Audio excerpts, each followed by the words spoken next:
উত্তম চরিত্র একজন মানুষের সবচেয়ে বড় সম্পদ।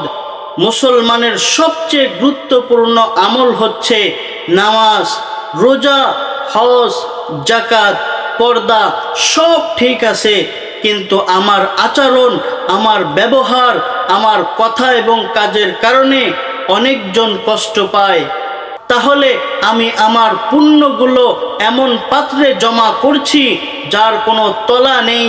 তলা ছাড়া কোনো পাত্র বা থলের ভেতরে যেমন কোনো কিছু সংরক্ষণ করা যায় না, ঠিক তেমনিভাবে উত্তম চরিত্র ও ব্যবহার ছাড়া কোনো নেক আমলের মাধ্যমে আখেরাতে উপকৃত হওয়ার আশা করা যায় না।